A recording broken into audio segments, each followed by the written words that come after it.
And now on to Dewdrops and Words. This will be hosted here by a well-sought author, Mrs. Shabnam Samuel Takar. Here on this set, she has alongside her a pretty-looking lady by the name of Lynn Thorne. Here on the set, these two ladies will converse around Who am I if you are not you? Interesting. Let's see. Good morning and welcome to this segment of Dewdrops and Words.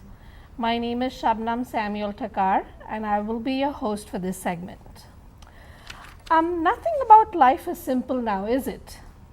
Most of us sit within our comfort zones, happy to sail through life. Many of us challenge those zones and push beyond to see what is different and to see what we can learn. One such person that I've had the privilege to meet is Lynn Thorne. Hello, Lynn, and welcome to the show, Dewdrops and Words. Thank you. So pleased to be here. Lynn is an award-winning writer and author of Who I Am, If You Are Not You, and word-of-mouth advertising online and off. She grew up in Northern Virginia and currently lives in Charlottesville, Virginia with her husband and two sons. Mm-hmm. Once again, welcome, Lynn. Thank you so much.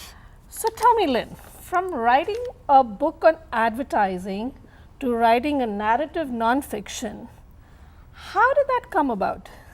It's kind of interesting. I would say that the book on advertising was kind of a happy accident. I found a publisher that was looking for authors. They actually commissioned authors to write about topics that they really wanted to have covered that they thought were marketable. And I thought it would be a good idea to have a book under my belt. I thought it would give me some credibility as a writer, and I wanted to be able to prove to myself that I could do it. So I took on that challenge. I was fortunate that I was freelancing at the time, and all of my freelance clients had been found through word-of-mouth referrals. So I knew a little bit about the subject. So it made it easy for me to jump into that book. And this latest book, Who Am I If You're Not You, I was fortunate enough to make friends with the protagonist, and she told me her story, and I was fascinated by it, and I thought, I have to write this book. So that's how it came about. Wonderful. So why was it so important for you to write this particular book? Well, I think that at its core, it's a love story, and I'm a sucker for a good love story, and I think that we are at a time in our life right now, in our culture, in our history, where we have to remember that love really is and should be at the core of everything that we do.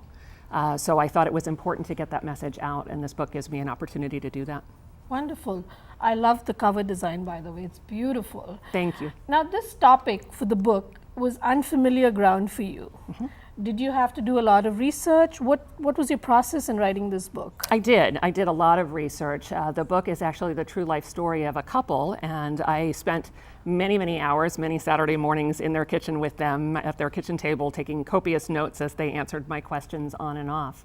But I also had to do a lot of research into the LGBT community because the book deals with LGBT issues, and I wasn't very familiar with those, and so it gave me a chance to do a lot of research to learn about that, to learn about some transgender issues as well, and those were things that I was not familiar with. And I took that research and actually turned it into a blog that I keep up with now, which is basically kind of my lessons that I've learned along the way, and it helps me kind of share what I've learned with others who might be seeking to learn as well. Wow, so it's like an educative blog too, like somebody like me who has so much to learn about this community can go there and read also. Absolutely, and of course that's my opinion, but it's what I've learned along the way, and hopefully it helps somebody else learn too. Absolutely. Now, at the end of the day, the writer writes the book, the reader reads whatever is in there. So what message do you hope to convey with this book? I think the most important message is that inside we are all the same. Different people have different struggles. Sometimes those are obvious on the outside, sometimes they're not. But I think at the bottom core of it all is if you can focus on where we're alike and where we're similar instead of how we're different, it makes a huge difference in how we accept one another. And that's what I'm hoping this book can convey, is a message of love and inclusiveness. Wow, that is really fascinating. Now, having written this story, do you feel fulfilled? Do you feel rewarded? I do. I feel very proud that it's out there, but I also feel very hopeful because I would say as I was writing this, as I was going through the process, I would tell people about this book and they would say, you know, I have somebody in my family who's transgender, or I have somebody that just came out to me as a lesbian or as a gay person. And I found that it was far more common than I realized beforehand.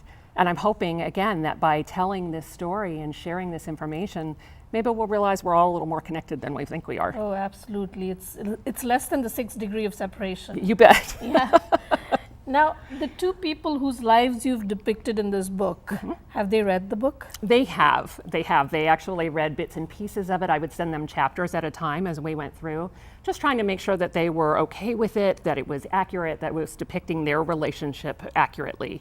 And so they had a chance to read snippets of it.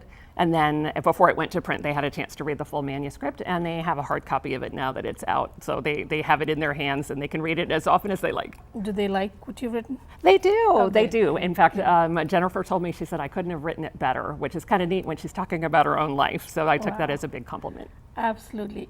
So Lynn, what is next for you? That's a good question. I have lots of plans out there. I'm going to market the heck out of this book as long as hard as I can, just to make sure that everybody has a chance to see it. But I think next, in terms of writing for me, I have in the back of my head a little murder mystery that I'd like to get out there. So totally different genre once again. I guess it kind of goes along with my schizophrenia. Absolutely. Now, if somebody from the audience wants to get in touch with you, how do they do that? Best way to do that would be through the author blog, which is www.lynnthorne.com. Absolutely. Do you have a website? I do. So that through the author website is one, and the book website is whoamithebook.com. And I would love to hear from folks. Share your stories with me. I'd love to know whether this has an impact for you, what you think of the book. Absolutely. So folks, this is all we have for today.